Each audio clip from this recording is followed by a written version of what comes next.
महाराज जी, मैं जितना नाम जप करती हूँ तो अगर किसी को उससे ज्यादा करते हुए देखती हूँ, दूसरे साधकों को देख तो बहुत जलन होती है। ये गलत है। जब हम जितना नाम जप कर रहे हैं, अगर दूसरे साधकों को नाम जप करते देखें तो उनकी चरण रज लेने का मन हो, उनके चरणों में प्रणाम करने का मन हो, ऐसा मन करे कि काश ये अपना चरणामृत हमें दे दे, इनकी चरण रज ले लें। और जैसे ये भजन करते हैं वैसे मेरा भजन होना चाहिए, मेरे के अंदर भी ऐसे भजन की वृत्ति बढ़े और प्यार उदय होना चाहिए।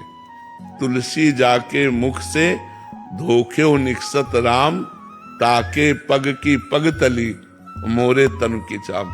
जिसके मुख से धोखे से राम निकल जाए तो राम भक्त तुलसीदास जी कहते हैं कि उसके चरण तली मेरा शरीर, इतना वो पवित्र हो जाता है। अपने श्री सेवक जी महाराज कहते हैं कि जो हरिवंश को नाम सुनावे, तन मन प्राण तासु बलिहारी। और जो हरिवंश उपासक सेवे, सदा सेवु ताके चरण विचारी।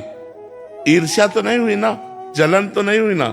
जो हमको दिखाई दे रहा बहुत नाम जप कर रहा है, तो हमारे अंदर होना चाहिए कि काश हमें इनका चरणामृत मिल जाए, इनकी चरण धूलि माथे पे लगाएं और भगवान इनके जैसा भजन हमारे अंदर भी बने। हमारी श्रद्धा बढ़नी चाहिए, हमारा भाव उनके प्रति नम्र हो जाना चाहिए। ये हमारे भगवान के भक्त आओ आओ आओ, ना कि जलन होनी चाहिए।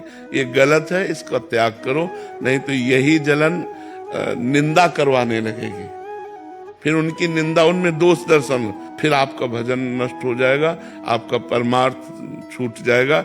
इसलिए बहुत सावधान। ये जलन ही ईर्ष्या है और ईर्ष्या बस कुछ भी हो सकता है। मतलब अगर ईर्ष्या बढ़ जाए तो अपने को नष्ट करके दूसरे को नष्ट करने की बात आ जाती है। ईर्ष्या बहुत बुरी चीज है, इसको त्यागना चाहिए। मत्सरति, मेरे से आगे निकला जा रहा है, ऐसी भावना को ही ईर्ष्या कहते हैं। इसलिए इसका त्याग करो, भगवान से प्रार्थना करो कि जो नाम जप वाले हैं उनको देखते ही मेरे हृदय में उनके चरणों में वंदना करने का भाव हो, उनकी चरण रज लेने का भाव हो, उनका चरणामृत लेने का भाव हो, और ऐसा भाव हो कि वो जैसा भजन करते हैं वैसा मेरा भी भजन होने लगे। ऐसी भगवान से प्रार्थना हो। महाराज जी कह रहे हैं कि जब भी कोई प्रॉब्लम आती है तो ठाकुर जी उस प्रॉब्लम से निकाल देते हैं, बट कोई दूसरा ज्यादा नाम जब करता है तो मेरे को लगता है कि ज्यादा मदद उसकी करते होंगे।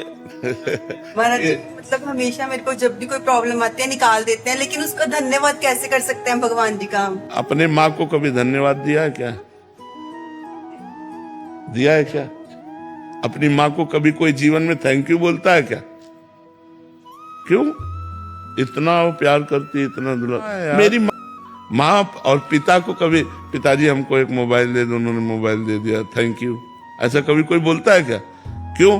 क्योंकि थैंक यू दूसरों से बोला जाता है, अपनों से थैंक यू नहीं बोला जाता, धन्यवाद नहीं बोला जाता। तो भगवान कौन है? सबसे प्यारे अपने हैं, तो उनको हम धन्यवाद काहे को दें? वो तो हमारे प्रभु हैं, तो हमारे प्रीतम है। धन्यवाद की जरूरत दूसरों को होती है। तुम नहीं बचाओगे तो और कौन बचाएगा? तुम नहीं संभालोगे तो और कौन संभाले? तुम्हारी गरज है, क्योंकि मैं तुम्हारा हूं, तुम्हें संभालना पड़ेगा, तुम्हारी जिम्मेवारी है, हम क्यों चिंता करें? तो ये बात समझना पड़ेगा कि हम अपने प्रभु को कितना आदर देते हैं, अपने जीवन में हम प्रभु को कितना स्थान दिए हैं। हृदय में किस किस का स्थान ज्यादा है, प्रभु का या संसार के संबंधों का? भगवान को तो धन्यवाद देना बनता ही नहीं, क्योंकि वो सबसे ज्यादा प्यारे अपनी आत्मा है। अच्छा, अपने को कभी कोई धन्यवाद, कोई अच्छा काम हो गया तो हम कहते हैं क्या शाबाश शाबाश धन्यवाद ले। तो अगर हम आत्म स्वरूप से देखें तो भगवान हमारी आत्मा है, अगर प्रीता स्वरूप से देखें तो सबसे प्यारे लाडले, जैसे हमारी माँ, जैसे हमारे पिता, तो तुम्हें हो माता च पिता तुम्हें हो, तुम्हें हो बंधु से सखा तुम्हें हो। तो हम कैसे धन्यवाद दें?